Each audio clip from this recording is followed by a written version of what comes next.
الإسلام ديني ومحمدا رسول الله ويقيني.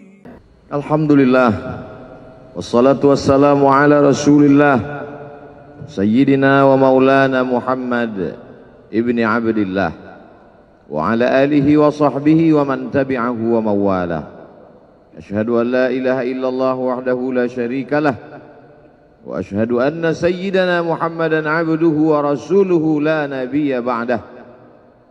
اللهم صل على سيدنا محمد النبي الأمي وعلى آله وصحبه وبارك وسلم.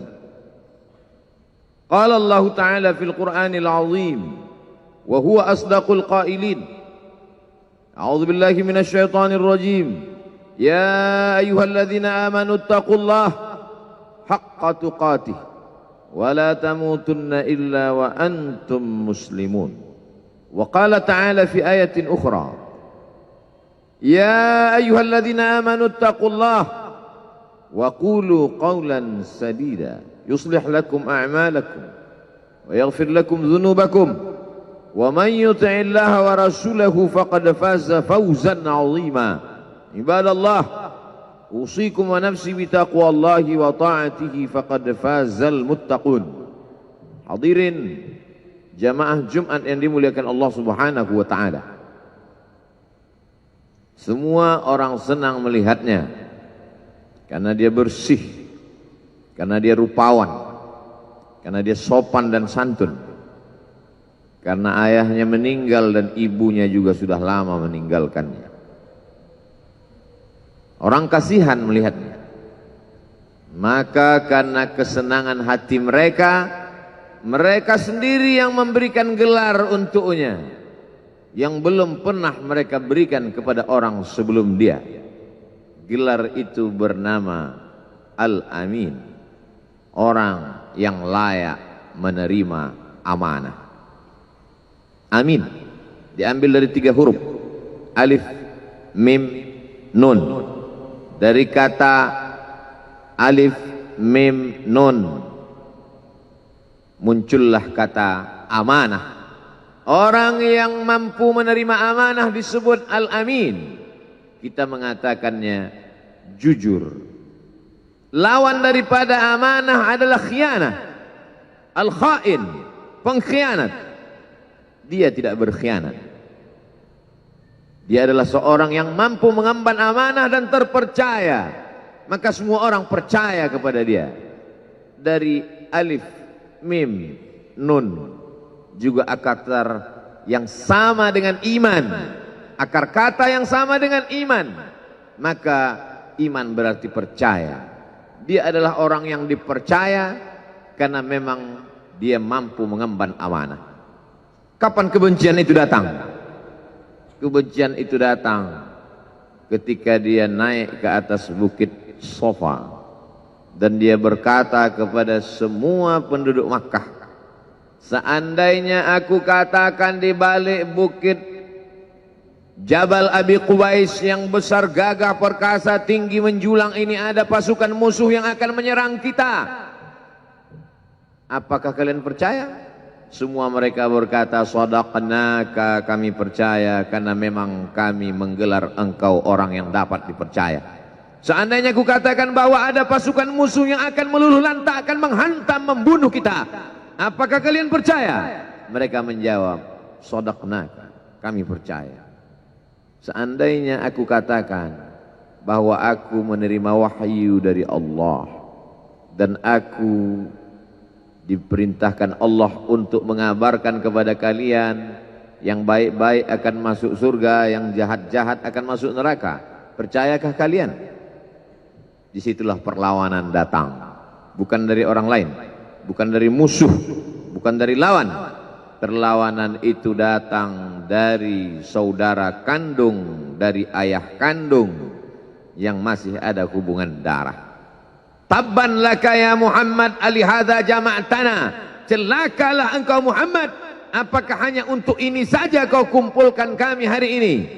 Allah membelanya. Langsung Allah membelanya. Dia tidak membela dirinya, tapi Allah mengatakan tabbat yada abi lahabi wa tabba ma aghna anhu maluhu, hartanya tak ada berguna, wa ma kasab, hasil usahanya tak mendatangkan manfaat, wa imra'atuhu hammalatal hatab, istrinya menjadi pembawa kayu bakar, simbol dari adu domba, kata-kata yang membuat menyakitkan hati yang dibawa oleh Ummu Jamil istri Abu Lahab untuk menyiksa, menjelekkan, membuli, menebarkan berita untuk membunuh karakter Sayyidina wa Maulana Muhammad sallallahu alaihi wasallam. Ini bukti kalau hari ini ada anak muda yang rupawan, yang dermawan, yang disenangi lingkungannya, tidak ada orang yang tersinggung, biasa, karena Nabi Muhammad SAW juga pernah mengalami hal itu. Tapi begitu kau katakan, aku tadi malam bermimpi bahwa aku mesti hijrah, meninggalkan komunitas peminum khamar, meninggalkan geng kita yang selama ini bicara tentang yang haram, maka disitulah mereka akan berkata, apakah hanya untuk ini saja kita berteman selama ini? Mana persahabatan kita? Apa yang dialami pemuda-pemuda hijrah hari ini dialami oleh Rasulullah sallallahu alaihi wasallam 14 abad yang silam. Ketika kau berhasil bisnis, orang senang. Ketika kau berhasil membina rumah tangga, tidak ada orang yang tersakiti. Ketika anakmu lucu-lucu dan kau berada di tengah mereka, tidak terusik kepentingan mereka, tidak terganggu ekonomi mereka, engkau adalah sahabat, engkau adalah teman setia. Tetapi ketika kau tidak ikut kemauan manusia, disitulah engkau sedang melantik dirimu sendiri menjadi musuh. Maka Allah kuatkan hatimu. Wa in tuti' aktsara man fil ardi, kalau kau ikut kebanyakan orang di atas muka bumi, yudilluka an sabilillah, mereka hanya akan menyesatkan engkau dari jalan Allah subhanahu wa ta'ala. Tapi api itu tidak pernah padam. Kalau dia padam, maka berakhirlah dakwah Islam. Dia terus bergelora, dia terus menyala, dia terus membakar kemunafikan, membakar kemusyrikan, sampai akhirnya embargo pun tiba. Jangan ada yang mau bergabung dengan kelompok Muhammad sallallahu alaihi wasallam. Jangan ada yang mau berkirim makanan, jangan ada yang mau berdagang, jangan ada yang mau menjalin transaksi. Mereka ingin membunuh secara perlahan-lahan. Jangan beli produknya, jangan duduk bersamanya, jangan berteman dengan dia. Kenapa kamu mau berfoto dengan dia? Kenapa kamu mau bergambar dengan dia? Kenapa kamu masih mau mendengar ceramah dia? Adakah orang yang mengalami hal itu hari ini? Adakah ketakutan-ketakutan dari hamba Allah yang mengatakan Allahu Akbar, Allah Maha Besar, tapi takut ditinggalkan kawan, cemas ditinggalkan sahabat? Maka itu pernah terjadi pada kelompok Sayyidina wa Maulana Muhammad sallallahu alaihi wasallam. Kalau pembunuhan karakter tidak berhasil, maka ada yang lebih dahsyat daripada itu. Mereka tawarkan dunia beserta isinya. Wallahi, demi Allah wahai paman, demi Allah wahai Abu Talib, law wada'u syamsa fi yamini wal qamara fi yasari, andai mereka letakkan matahari di tangan kananku, bulan di tangan kiriku, ala an atruka hadzal amr, supaya aku tinggalkan dakwah ini, aku tidak akan meninggalkannya. Bujuk rayu mulai tiba. Itu terjadi pada diri Nabi Muhammad sallallahu alaihi wasallam. Kalau kau tidak mempan dimusuhi, kalau kau tidak mempan dirangkul, kau akan dipukul. Kalau kau tidak mempan dipukul, kau akan dirangkul. Berbagai macam cara, dari mulai yang paling keras sampai yang paling lembut, dari mulai yang paling lembut sampai yang paling keras, sampai akhirnya tempat bergantung itu hilang, lenyap, musnah. Ada dua tempat bergantung, saudara kandung ayah Abu Talib. Mereka tidak mengusiknya karena dia keponakan Abu Talib. Abu Talib anak Abdul Muttalib, Abdul Muttalib anak Hashim, Hashim anak Abdi Manaf, Abdi Manaf anak Qusay, Qusaylah pendiri Darun Nadwah. Mereka keturunan darah mulia dari Adnan. Adnan menerima tetesan darah dari Ismail anak kandung Ibrahim alaihissalam. Jangan ganggu dia, karena dia keponakan Abu Talib. Masih ada backing, tapi Allah ingin agar hati itu tidak bergantung kepada manusia. Dia buat Abu Talib meninggal dunia, masih ada lagi tempat bergantung. Dia yang dulu ketika kedinginan datang, dia yang menyelimuti. Yang dulu ketika ketakutan datang, dia yang menenangkan. Dia datang menemui Waraqah ibnu Naufal. Waraqah berkata, Namus, malaikat yang pernah datang kepada Ibrahim, yang pernah datang kepada Musa, yang pernah datang kepada Isa, sekarang dia datang kepada suamimu. Katakanlah, jangan takut, jangan cemas. Kalau nanti sampai masanya dia akan diusir dari kampung halamannya, aku orang pertama yang akan membelanya. Karena begitu yang kutemukan dalam kitab-kitab suci yang kubaca, kata Waraqah bin Naufal. Hari itu juga tempat bergantung itu patah. Khadijah menghadap Allah subhanahu wa ta'ala. Tak lagi ada makhluk tempat bergantung, tak ada lagi ranting tempat berhinggap, tak ada lagi batang kayu tempat berpegang. Allah ingin agar engkau berserah hanya kepada Dia saja. Tidak ada makhluk. Bersandar kepada makhluk akan kecewa, bersandar pada kayu yang rindang akan tumbang, bersandar kepada benda akan binasa, bersandar kepada sahabat akan berubah menjadi musuh. Bersandarlah kepada Dia, Hayyun Maha Hidup, la yamut, Dia tak pernah mati. Bersandarlah kepada Dia, Al-Aziz yang Maha Perkasa, Al-Jabbar yang Maha Berkuasa. Itu yang diinginkan Allah dari sosok Sayyidina wa Maulana Muhammad sallallahu alaihi wasallam. Dia pergi, sengaja dia pergi berjalan kaki, karena kalau dia pergi menunggang unta, mereka sudah mengintai, dia pasti lari, dia akan pergi ke tempat yang jauh. Sengaja dia pergi berjalan kaki. Lalu kemudian dia pun sampai ke suatu tempat. Dia berharap mereka adalah orang-orang yang lembut akan yang menerimanya, tapi dia tidak diterima dengan tala'al badru alaina. Dia tidak diterima sebagai ahlan wasahlan. Ahlan, keluarga, kau datang kami sambut sebagai keluarga. Sahlan, mudah, kau datang urusanmu mudah. Ahlan wasahlan. Tapi dia tidak dianggap sebagai keluarga, dia tidak dianggap sebagai sahlan, dia dianggap sebagai musuh. Dia dilempar dengan batu, dia dilempar dengan kayu, dia dilempar dengan tulang onta. Apa yang dia lakukan? Dia bersembunyi di balik bukit. Dia angkat kedua tangannya.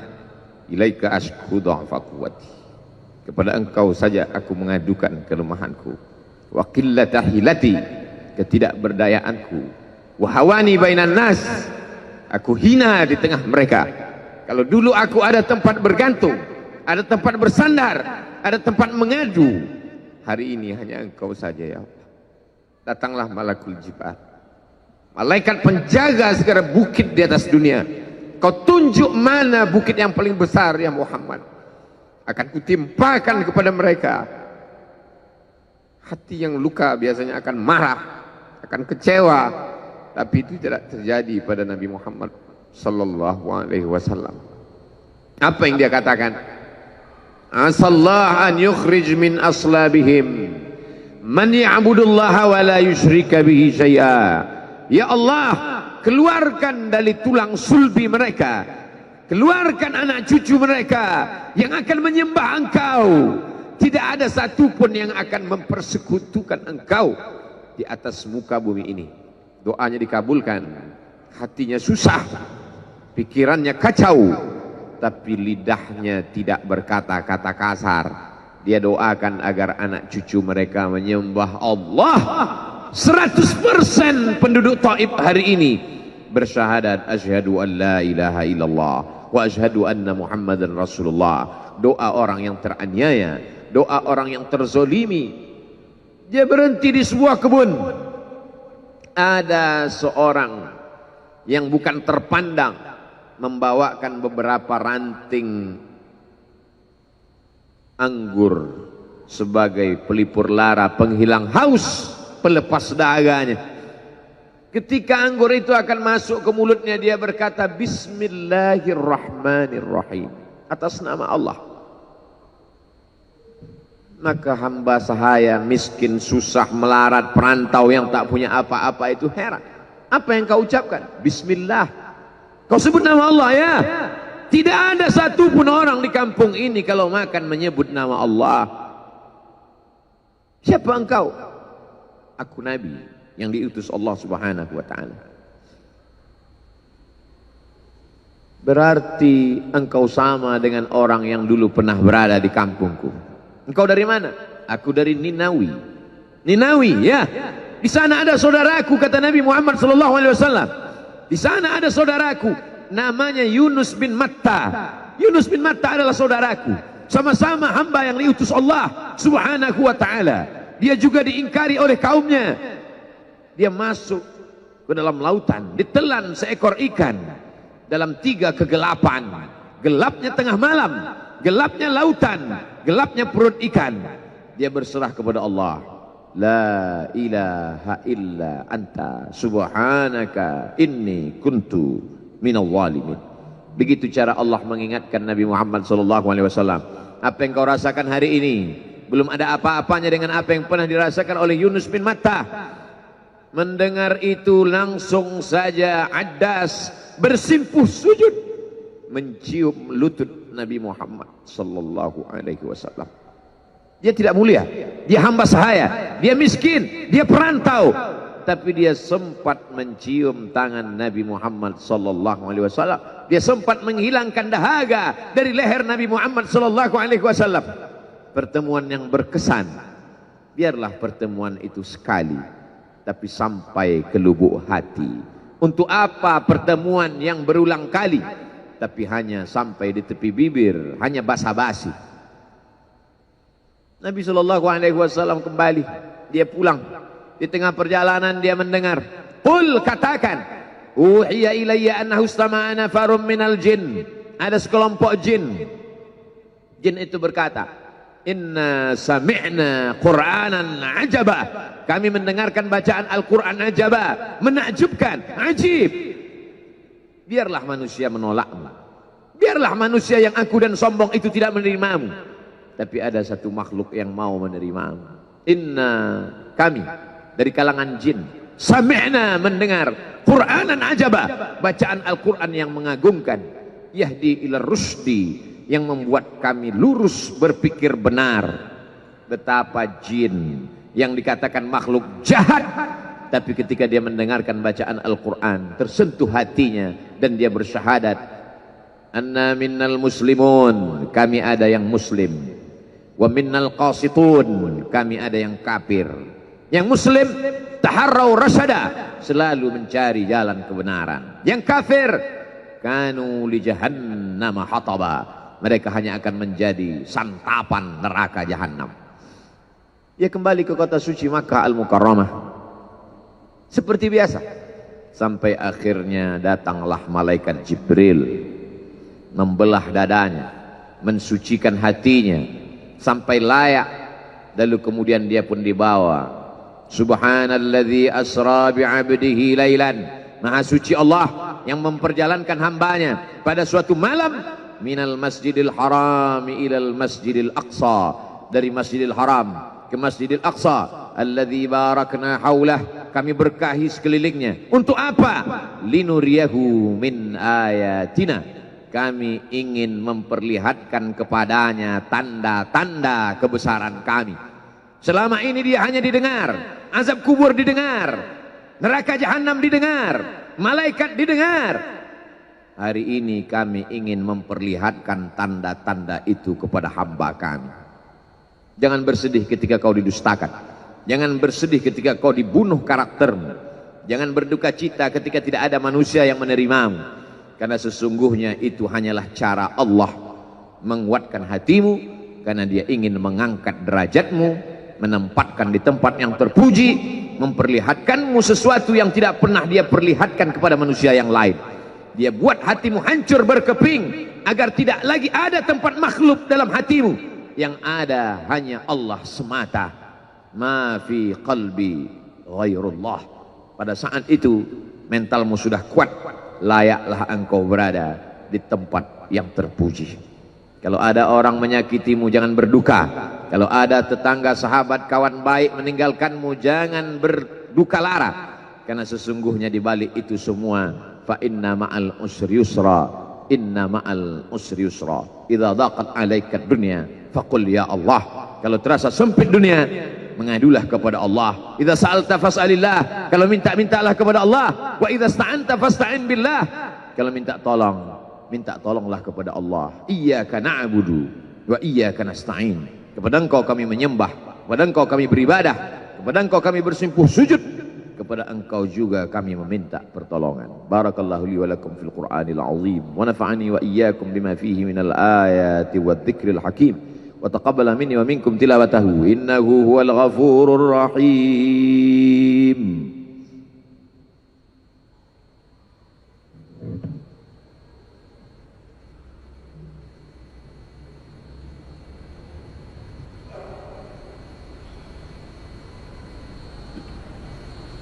Alhamdulillahilladzi bi ni'matihi tatimmus shalihat. Wassalatu wassalamu ala sayyidis sadat wa ala alihi wa ashabihi ahlil fadaili wal karamat. Asyhadu an la ilaha illallah wahdahu la syarika lah wa asyhadu anna sayyidana Muhammadan abduhu wa rasuluh wa safiyyuhu min khalqihi wa khaliluh. أدى الأمانة وبلغ الرسالة ونصح للأمة وتركنا على المعجة البيضاء ليلها كنهارها. أشهد أن لا إله إلا الله وحده لا شريك له. اللهم صل على سيدنا محمد النبي الأمي وعلى آله وصحبه وبارك وسلم. قال الله تعالى في القرآن العظيم وهو أصدق القائلين أعوذ بالله من الشيطان الرجيم بسم الله الرحمن الرحيم والعصر إن الإنسان لفي خسر إلا الذين آمنوا وعملوا الصالحات وتواصوا بالحق وتواصوا بالصبر. وقال تعالى في آية أخرى إن الله وملائكته يصلون على النبي يا أيها الذين آمنوا صلوا عليه وسلموا تسليما.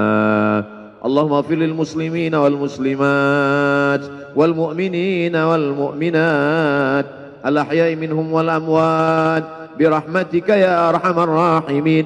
اللهم انصر الإسلام والمسلمين واخذل الكفرة والمشركين ودمر أعداءك أعداء الدين. اللهم انصر إخواننا المجاهدين المظلومين في فلسطين وفي روهينيا وفي كل مكان من مشارق الأرض إلى مغاربها. لا تدع لنا في مقامنا هذا وفي ساعتنا هذه ذنبا إلا غفرته ولا هما إلا فرجته ولا دينا إلا قضيته ولا مسافرا إلا وصلته ولا مريضا إلا شفيته ولا ميتا إلا رحمته ولا حاجة من حوائج الدنيا والآخرة لك رضا ولنا فيها صلاح إلا قضيتها ويسرتها يا رب العالمين. عباد الله أوصيكم ونفسي بتقوى الله وطاعته فقد فاز المتقون. إن الله يأمر بالعدل والإحسان وإيتاء ذي القربى وينهى عن الفحشاء والمنكر والبغي يعظكم لعلكم تذكرون. فاذكروا الله العظيم يذكركم واسألوه من فضله يعطكم ولذكر الله أكبر والله يعلم ما تصنعون. أقم الصلاة.